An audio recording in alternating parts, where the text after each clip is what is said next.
Hello. Beat you to it. Threw me off my game now. No, see, that's why I don't. All right. Can I just say it's weird recording Side by side. It's we usually are across from each other. We can turn. Do you want me to go across from you? It just feels no, because we're set up this way. But for future reference, it's like it's like not knowing what to do when you get to a restaurant ahead of someone else and where everybody should sit. Well, because guess what? I brought another guest. And so did you? I did. I'm glad because frankly, me and the rest of the production crew have been talking about you slacking off in that department. Mr. Not bring any guests. We've had several great guests now, but because we've got a guest, we want like side by side. I get it. Because one day we did have a guest and we were facing each other, but then we were in the closet. But because then the guest couldn't see you. Did they really miss out on anything? Well, yeah, because she even said, "This is really weird that I can't see you, Andrew." I took it as she was just joking. Anyway. So who, my little social butterfly, is today's guest? Sharon. And what is Sharon here to talk to us about? We're going to talk about co-parenting. Very cool. We get a big F. No, actually, I think we're pretty good co-parents. I think we're good. Yeah, I think we're good. We've talked about it before. It's not you against me, right? You get frustrated, though. Yeah, but come on. Who doesn't, right? With me? Never. I meant with just life, babe. Never you. I'm like, who else is getting frustrated with me? That's what it sounded like. No. That's not what I meant. What I meant is like everybody gets frustrated at some point. But when it comes to you and I, it's never you versus me or me versus you, right? Right. Unless you want it to be. Like, no, are we about to throw down? It's never you versus me, but I think sometimes you feel like it's you against me and the girls. Yeah. When it comes to like slides in the house. Or repeatedly calling me ugly or dumb. I don't call you ever ugly. You agree you are an accomplice to those conversations. So cute. Yeah, look at you. Yeah. You're so cute. You did congratulate me one day, not too long ago. I can't remember what it was for. Well, this is going to be a short recap. Yeah, like you congratulated me like, hey, you did a solid consulting with another adult before jumping ahead with, I can't remember what that was. Neither can I. And you think I would have written it down in my journal because it's so rare. You usually just blast ahead. It was me. You consulted with me about things. You know what it was? We were watching horror films. That's exactly it. I'm like, I feel like I was involved in this. Okay, so we were watching a horror film. Where? In the cabin, in the middle of the woods. Yep. Pitch black. No streetlights. So one night, it's a 12-year-old, me, a 14-year-old, 16-year-old, and 17-year-old. So there's 3 teenagers and 1 12-year-old. So I went to bed. They watched. Oh, did we talk about this already? I don't know if we did, but The Nun. We did. Did we talk about this already? Yeah, because you said, oh yeah, you talked about The Nun. Yeah. And then they locked her out, just in case you missed it. Yeah, or we didn't actually talk about it. Yeah. I mean, the moral of the story here is after years of training, Caroline finally had an idea come into her head. Because the older ones, we got to frame that one. The older ones locked the little one out of the cabin after watching The Nun in the middle of the night. Yes. So she's banging. And then 2 of the teenagers went around the back of it so they could sneak up from behind her and scare her. So the next night was when, and again, I want to paint a picture here because I was just going about my business, living my life, thinking everything's great. No worries in the world. And a text comes through. And I had so that same night, I then locked the teenagers out because the 2 oldest ones had to drive 14-year-old home. So when they came back, I locked them out for a few minutes. So all of that happened in one night. But now next day. So again, cut to camera 1, me, house to myself, doing whatever errands I need to do, just living the best life. And the question is something to the effect of, do you think I should cover the dog in fake blood and turn the cabin over as if someone had been in there and murdered someone and then hide for when they get home? To which I couldn't type fast enough. No, that's a horrible idea. For the older two teenagers. Yes, who had gone off to do something on their own. And she thought, as lesson 2 to the previous night's locking out was, I'm going to make this place look like a murder scene and see how they react. But that's not the point. The point is, after years of training, my lovely, impulsive wife thought, hang on, what would an adult do? And so she texted me, and as an adult, I went, for the love of God, don't do that, because one of the teenagers is not our child, and we will be in so much trouble. And she didn't. You held fast. I didn't. As much as it probably physically hurt me. Pranks so much. And it's funny because I do training all the time, and the traps, the things that parents shouldn't do. And one of them is stuff like that when you've got a really anxious kid. But you're speaking from experience, right? Don't do this. I did this once, and this is what it did to my kids. So listen to me. So that's a good place to start from. I'm like the Bernstein Bear, the dad. He's like, don't do this, son. Another lesson to you. Yeah. Don't do this. Yeah, I'm full of those. Anywho, see, aren't you proud of me? I called you. That was a solid co-parenting moment. It was a co-parenting moment that we accomplished, and we worked as partners, and it's a perfect segue into today's topic. Perfect. Let's learn more. Well, thank you for joining us today, Sharon. We're very excited to have you here. Thanks so much for having me. I'm excited to be here. Why don't we start off just telling us a little bit about yourself? Yeah. So I live in Utah near Salt Lake City. My husband, Mario, and I have been married we just celebrated our 11th anniversary. Congratulations. Thank you.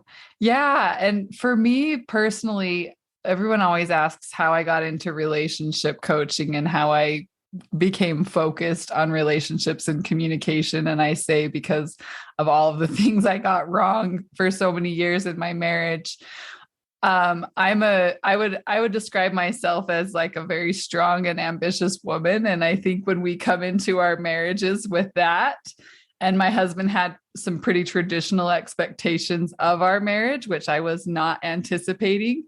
So we had a lot of conflict kind of working through our roles and responsibilities and what kind of a marriage we wanted to have. And there was just a lot of times when I wasn't really sure where to go and what was going to be helpful. We did a lot of marriage counseling, and I felt like a lot of the counseling that we did, there was a lot of pressure for me to kind of let go of some of my desires and some of my identity as that strong, ambitious woman and kind of become a more accommodating wife. And I couldn't make peace with that. And so I wanted to figure out, okay, what can I do to kind of have the kind of marriage that I want while also not overpowering my husband and being able to really work as a team. So I love that you invited me to come on and talk about teamwork in marriage, because I do think that we are kind of at a crossroads. A lot of people are at a crossroads where we want to parent different and we want to partner differently, and we come at it from different perspectives. And how do we really navigate that? And that's, parenting is just one of the many conflicts that come up. But how do we do that in a way that maybe is different than the way our parents modeled it?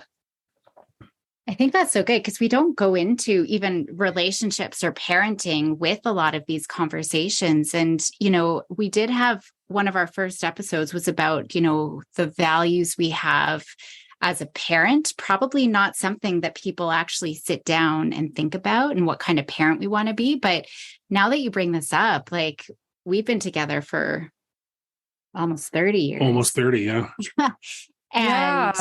And I don't think we've ever sat down and really talked about this in terms of the relationship. I mean, we have, but it's not something that we've done a lot of in-depth work around. So I think that that's huge, like what those expectations are, or. Yeah. And I think there's so much talk now about like preparing and what should I do to prepare correctly. And I think that's valuable, but also there's this part of it that you just can't, there's things that you just can't prepare for because you don't know until you're in the middle of it. So true. Yeah, that's so true. I talk about our birthing story all the time because we go to the prenatal classes and they have you write on these little recipe cards, your ideal birthing plan, exactly how you want it to be, what music you want, what position, Right. what massage, who. And then at the end, you spend 2 hours doing it, you throw up the cards in the air and the nurse is like, none of that's going to happen. Like, we have no idea what's going to happen. So prepare for not knowing. And yeah. Oh, for sure. Yeah. And I remember when my son was born, my oldest, like it took him like 6 weeks to learn how to nurse. And I was like, we never talked about this in the breastfeeding class. Like there's just some things that you experience that are there's just no way to prepare for it. So then learning how to navigate it becomes really the priority rather than figuring out how to anticipate all the problems and solve them before you've even gotten in the middle of it. Which is so huge. Well, maybe let's dig into this a little bit, just navigating through all of the complexities and challenges and everything that gets thrown in our way as parents. Yeah. Yeah. I think that I get this question often from my clients. Like I said, I tend to work with a lot of people who are really conscientious, high achieving women. And just because of that, they tend to attract partners that are not just like them. And we have different parenting styles. In my relationship with my husband, he tends to be the more laid back parent. And that can create some frustration on my end because I'm like, wait a minute, we need to have a scheduled bedtime and we need to have rules and we need to have chores and all of these things. And he's like, just chill out. And, I'm not to the phase of parenting teens yet, but I have talked to some of my clients about that. And they have teens with mental illness, and that brings up a whole nother layer of things. I had a client recently that was talking about mental health issues, and she felt really concerned that some of the harsh parenting tactics that her husband was using were making things worse. And like, how do you really get to the heart of all of these really challenging things without creating more friction and tension in your relationship? Mm-hmm. From your perspective, kind of touching on that, did you start this work ahead of having kids? Like, did you identify that you both needed to kind of work on the relationship and kind of the foundation of it before kids, or was this something that was brought to light after having kids? It was definitely after having kids. So my husband and I think we had a fairly short courtship, and the part of our relationship, we weren't together for a really long time before we started having kids. And I would say that there were definitely, I had some kind of resentments and some complaints during those early years when we were both working full time and we didn't have any kids, but everything kind of came to a head when we had our first child. And I was like, wait a minute, I'm still working. And now I'm the default parent with everything else. So having kids definitely brought a lot of maybe I could say like the weaknesses in our relationship really came to a head through that process. And I think that's really common for a lot of people, that parenting kind of brings some of those issues right to the forefront. Mm-hmm. Absolutely. So when that came, what would you recommend for people either before kids or as they're having kids, if they're starting to notice this? What would be a recommended kind of process from your perspective on how best to start looking into fortifying some of those weaknesses? Yeah, I think one of the things that I teach often that I think is really valuable through this process is just having a weekly time when you check in with each other. Gottman calls it the State of the Union meeting, where you're talking about your relationship and kind of how are we functioning, what's going well, what's not working, what can we be working on. If you have some time kind of set aside to do that, then it doesn't get to this point where, you know, a lot of times the woman especially will start nagging because she doesn't feel like anything's being addressed. And then the husband feels like, I'm not doing anything right. Nothing's going well. I'm constantly being attacked.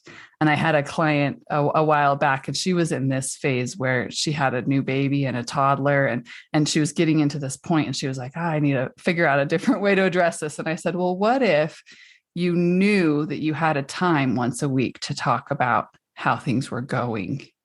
And then you could kind of store up some of those complaints and figure out which ones were the really hot button issues and just talk about it once a week. And she was like, oh, I can do that. And it made such a difference, because it wasn't like every single day something needs to be addressed. It was like, okay, we can kind of go with the flow most of the time, because we know that there's going to be a time when we're going to talk about things, and we're going to be focused on making small improvements rather than getting into this all or nothing thinking like, if this doesn't get dealt with, maybe it won't. I think that's one thing that can be hard with tough conversations.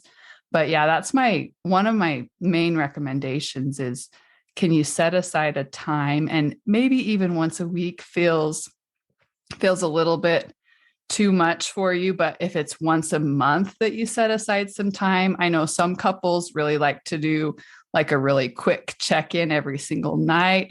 How are things going? How are you feeling about how things are going? And one question that I really love to ask, or encourage people to ask during this meeting, is not only talking about the business of everything, but what's one thing I can focus on this week to help you feel loved and appreciated? And then you're bringing that to your attention as well. And then when they do that thing, you know exactly what it means. Mm-hmm. This person's giving me that signal that I matter to them, because that really is the heart of it. At the end of the day, we get stuck in all the business and the conflict and the challenges that we're dealing with, but we really want to know, do I matter to you as a person? And I think that's something that we've explored, especially when the babies come, and we've got teenagers now, but with the itty bitties, right? Just knowing, like, am I still important in this relationship? And the nitpicking. Like, I know the first year that was a big thing for you, right? Like, I can't do anything right. Yeah. And probably still feel that way. No, not as bad as that first year. Not as bad as that first year.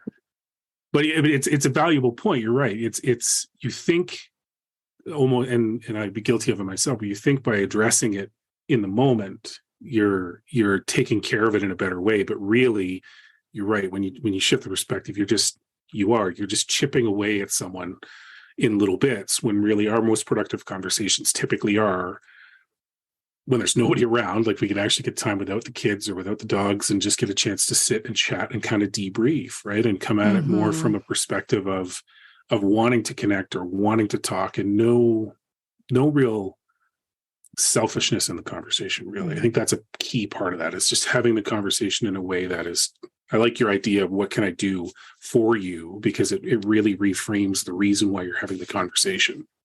Mm-hmm. Yeah.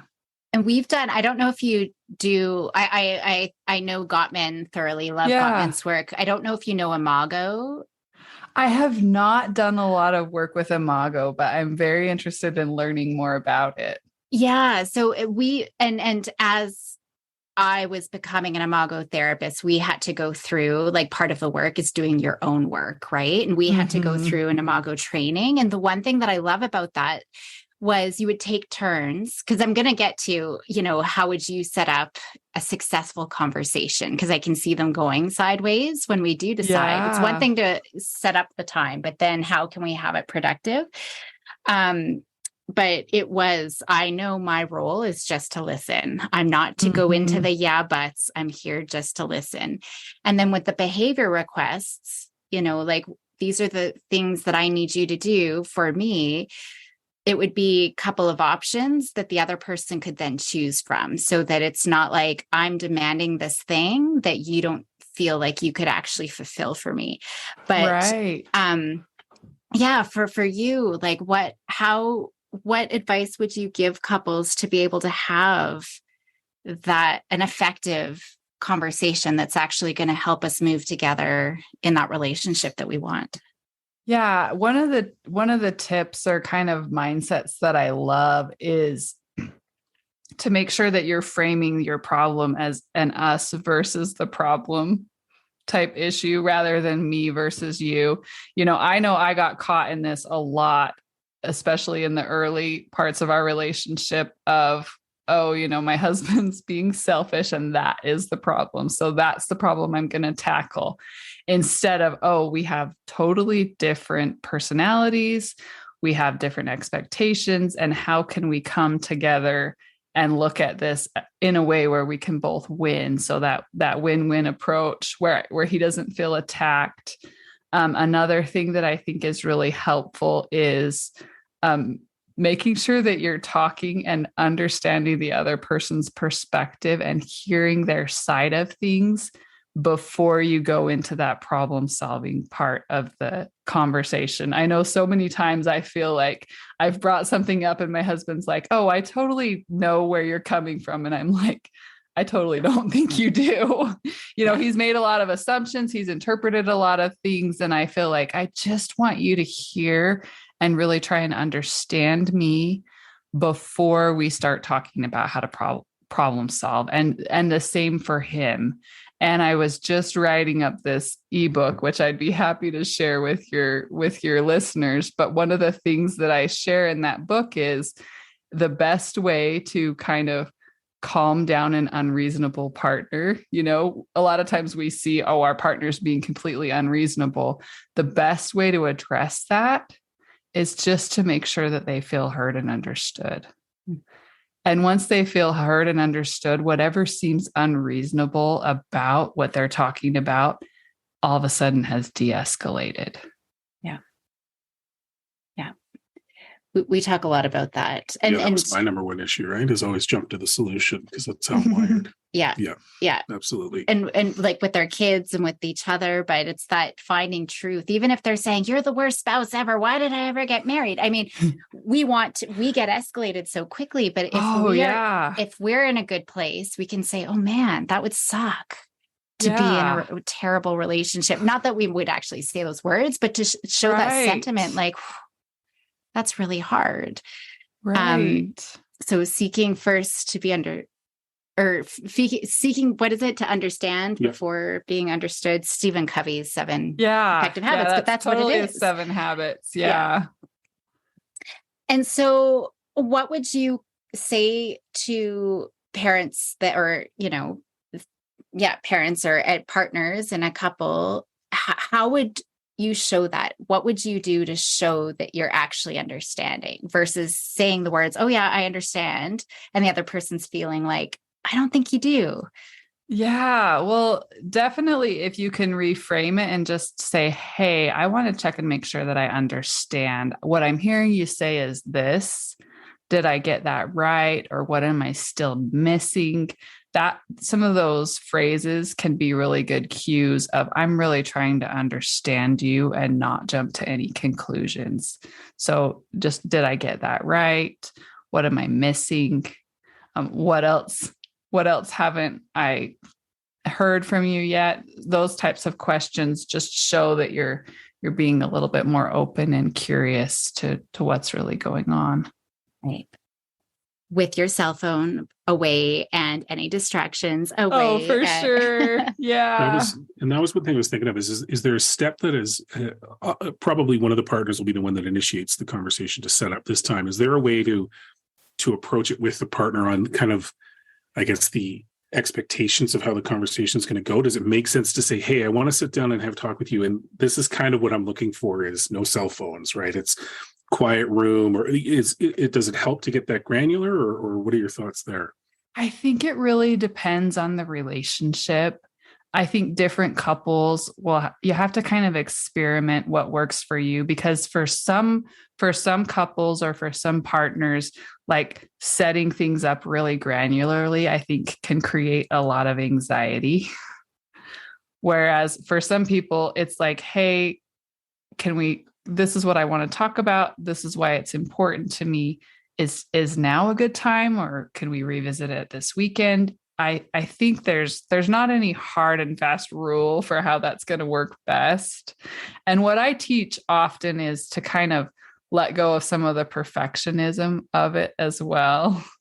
And that's why, one of the things that I keep saying Gottman because I'm trained in Gottman, but it's a common theme in a lot of what we're talking about is knowing how to repair when things get off track.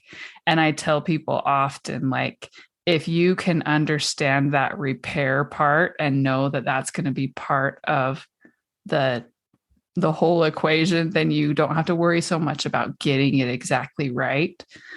You just have to learn how to say, hey, I think we're getting off track here, or oops, I feel like I misunderstood you, or things are getting a little bit tense right now. Can we take a break? Those skills are so important in helping to kind of overcome that feeling like, oh, I need to bring this up the right way and I need to do it at the right time. And I need to set the stage. And I think as we do that, and as we kind of keep drawing back to the relationship is important to me, understanding you is important to me, then it kind of more naturally just happens rather than needing to follow like a formula or set the stage just right, if that makes sense. Totally makes sense. Yep. Yeah. And I love too externalization. I do a lot of that when I'm working with kiddos. When we're looking at anxiety, we're going to externalize scaredy cat, right? Or with parents, Yelly McYellerson. Like, when does Yelly McYellerson show up versus you, right? And so I love being able to use that within the relationship as well. So what are some of those external, like, how would you externalize problems within a couple if you're, working with them? Yeah. Well, I think that like gender issues comes up so often, like when a woman feels like, oh, I'm being expected to be like this 50s housewife, but I also have a job. And my husband's, I hear this a lot too, like there's some blame on the mother-in-law for not training the spouse better. And I think just looking at, we all came to our relationships with things that we learned either from our family or from our society or from culture that are no longer serving us in our relationship. And there's no real one person to blame for any of that. It's just part of the system. It's part of the water that we're swimming in. And I know that early on in my relationship, I really blamed my husband for that, like that he was selfish or lazy or entitled, or, we talk about white male privilege, and I'm like, and that just wasn't really helpful to solving the problem. But like you said, externalizing it, just seeing that we are all products of our culture, our family systems, and all of that, and taking away some of the blame of that. And okay, what do we each want? I love how you talked about the values. Who do I want to be in this marriage? What kind of a marriage do I really want to have? What kind of parents do we want to be? And looking at the values and our purpose and our values and our priorities as a couple, rather than nitpicking through whose fault is it and how did we get here? Right. Yeah. And how would you get couples to explore that? Like what if I can imagine lots of people being like, I don't know what's important, or maybe they do have different expectations and values and beliefs that could potentially even clash too. Like how would you help them sort through all of that? Yeah, I love looking at the dream. Like, what is your dream within this conflict? Who is a role model of yours? I have Ruth Bader Ginsburg is on my wall back there. She's one of my role models. So if you can find a role model or a couple that inspires you, even if it's like a fictional relationship, what is it about that fictional relationship that's inspiring to you?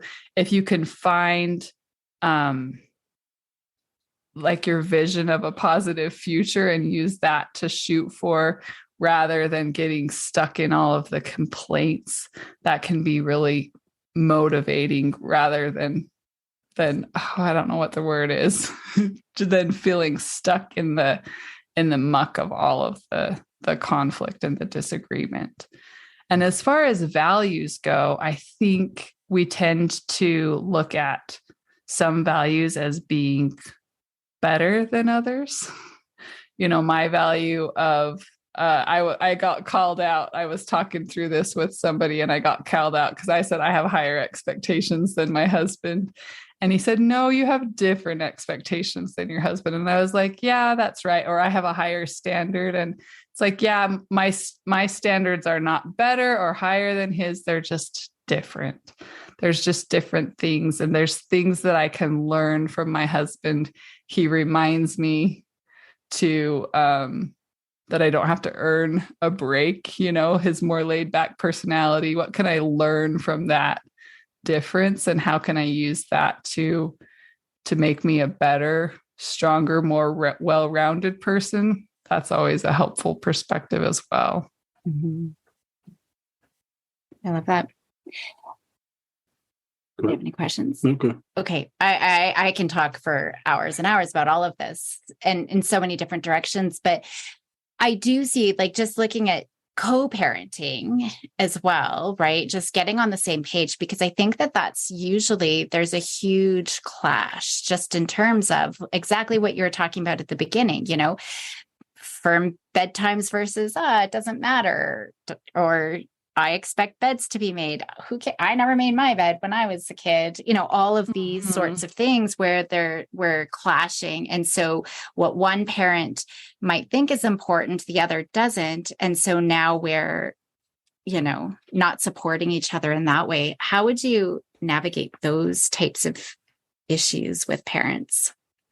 Yeah, I think it's important to look at not necessarily the details of the conflict, like whether the house should be clean or whether it doesn't need to be clean, but what is the purpose behind it? I had somebody attend, I did a workshop recently and we talked about expressing our needs and we talked about looking for that, like I said, that dream beneath the conflict. And she was talking about trying to get her family, she has a bunch of teenagers, to cooperate more with keeping the house clean. And she's like, oh, I didn't even realize why it was important to me before. But the truth is we really like having people over and we want our house to be a welcoming place for people to come over and spend time with us in our house. So now rather than we need to keep the house clean just to keep mom happy, it's we keep these general living spaces of our house to this standard most of the time, because when we have people over, we don't want the house to feel messy. We want them to feel comfortable and not icky when they're at our house. So it helps to kind of find that maybe higher purpose behind the request, rather than I'm just doing this to make you happy, even though I think you're unreasonable. But no, I can appreciate why this is a value of yours, even though I don't agree. That's a lot more motivating reason behind some of the things that we do. Yeah. And what about, sorry, I keep jumping in. No, it's, I'm just processing it. So keep going. Okay. That's good. Like sometimes there's big ticket things though, that there is just, punishment might be a good example, right? Where one parent is, I got the strap and I learned my lesson and our kids need the strap as well, versus a very, more positive parenting, someone who just doesn't believe in any of that. They are more focused on attachment. And right or wrong, we could get into all of the ways that we should be parenting, but that's just one example of maybe there really are huge, I do not agree with how we are managing this issue. And therefore that's creating a lot of clash. Yeah, that's a really great question. And my husband and I, we came up against this during COVID because we had a disagreement about vaccinating the kids. Mm-hmm.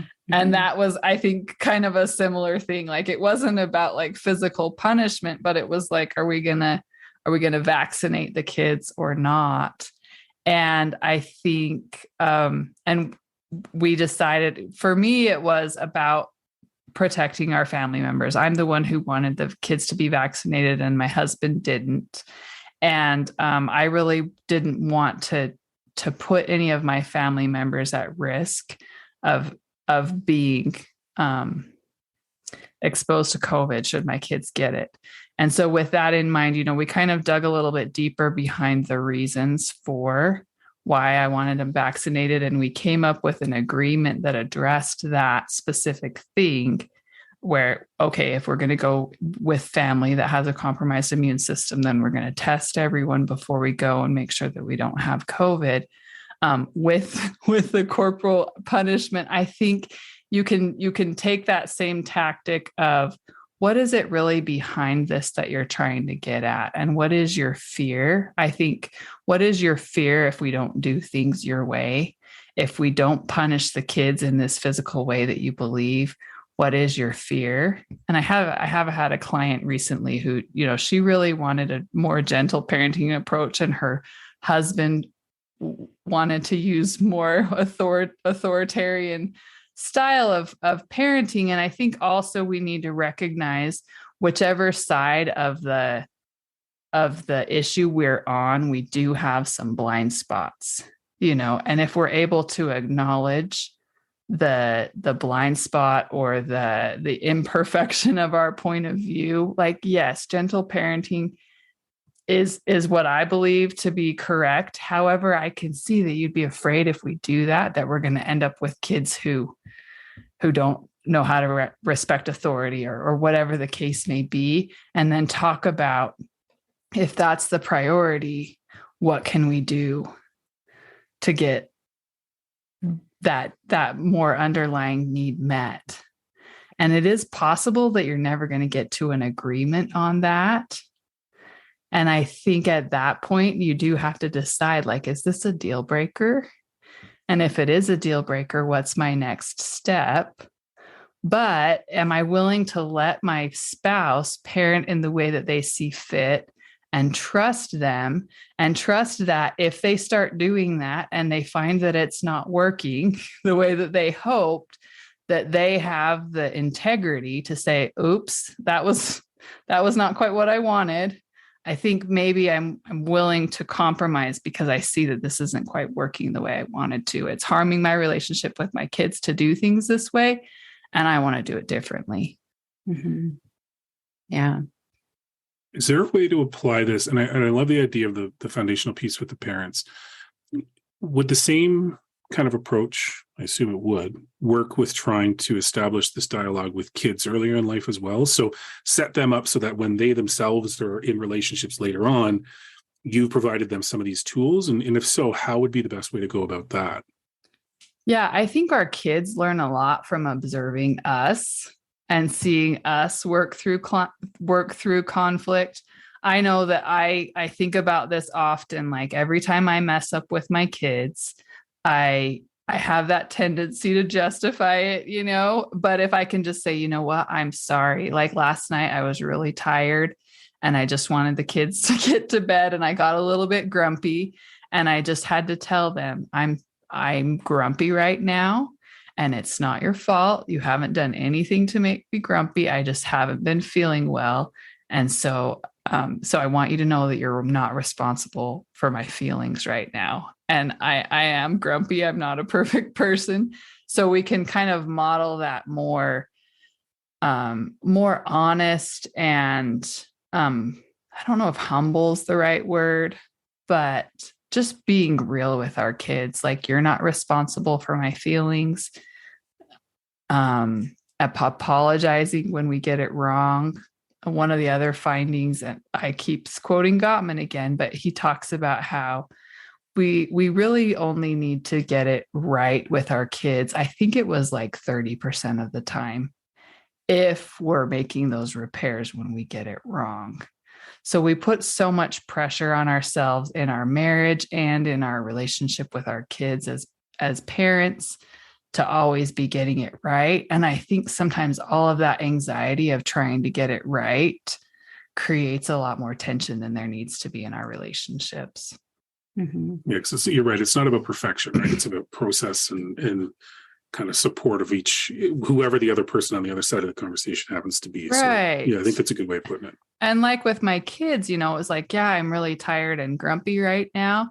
So I'm going to go to bed earlier tonight. I'm going to model how I want you to go to bed because I'm going to go do that right now. Right. I'm going to go and do this. So it's about making amends. And when we recognize that we're not being the person that we want to be, that we're actually taking action to correct it.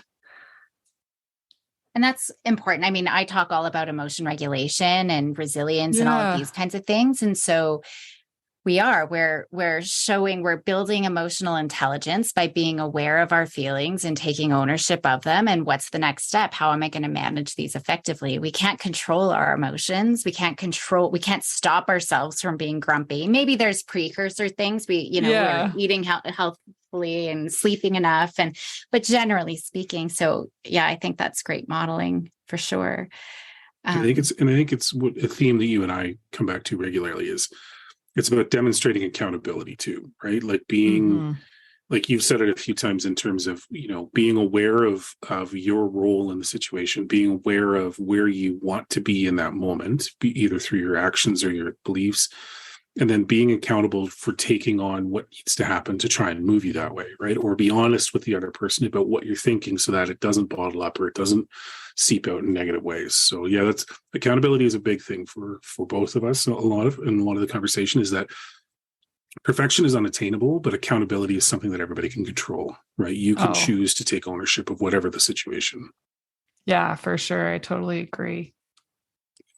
And I think I know time goes by so quick, but I know we've talked about this sort of implied, I think inferentially, but just to make it really explicit, one of the things that you had noted was just about how resilient kids are really reflected in the kind of relationships that we have as parents. So I just wonder if we could quickly make that point explicit and what you mean about that. Yeah, I think that so often we approach parenting as if I'm going to like explicitly teach my kids like what it means to be a happy, successful adult. And we don't realize how much we're modeling to them. I have so many clients who they will always talk about how their parents handled conflict because that is how they learned to handle conflict. They'll say something like, my parents never, ever fought. And so now I'm having conflict with my spouse and I don't even know how to handle it because I never saw. And of course they did, they did have disagreements. That just wasn't part of what they modeled to their kids. Or my mom all she had to do was give my dad that look and he knew what to do and to jump right into action. So we've learned so much just from how our parents interact with other adults. And we need to keep that in mind. Like there's so many great things we can do in our relationships with our kids individually, but they're always watching us and they're always picking up on our beliefs and our behaviors and our attitudes about things. And they're learning at least as much from that as they are from what we are like intentionally trying to teach them. Mm-hmm. Even more so. Yeah. Yeah, definitely they seem to be attracted to that. Yeah.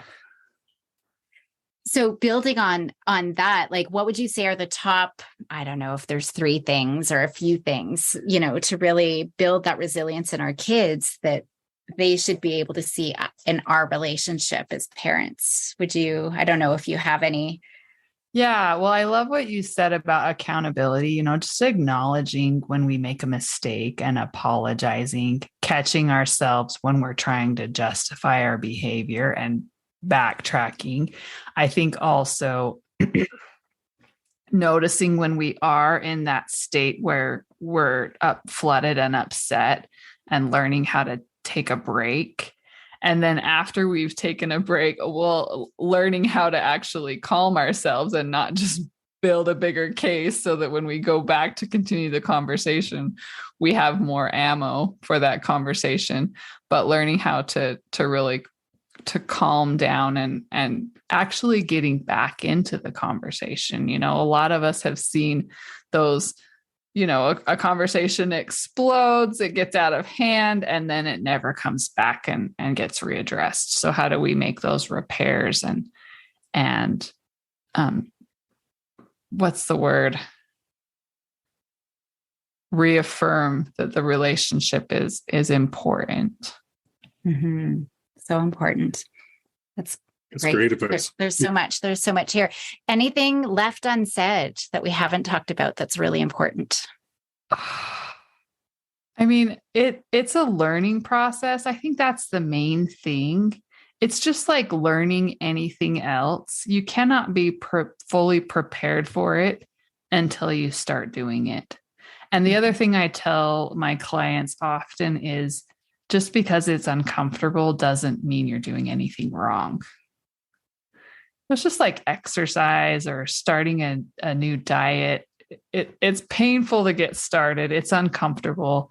And that's just part of the process. I would say getting uncomfortable means we're on the right track. That's what I'm always talking with my clients and even my kiddos. You know, if you're uncomfortable, that means we're moving ahead. We're growing, we are developing, we are learning. And so we're getting stronger, right? And so I think that's huge. I'm glad that you brought that up. Yep. Awesome. Any last minute? No, this is fantastic. I appreciate the perspective. And I think it's a great way of framing both your partner relationship and beyond. So thank you so much. Yeah, thank you. And I've got, the ebook we'll put up in the show notes and contact information. I'll put that all in the show notes for everybody. And I might actually throw in a script. I think that can be helpful. Some of these things that we've talked about, you know, like some of the questions I could ask, you know, it makes sense that you say this. What else is there, right? Did I get it? All of those things. So I'll throw that in the show notes as well. Thank you so much for coming on the show. We greatly appreciate it. Yeah, thanks for having me.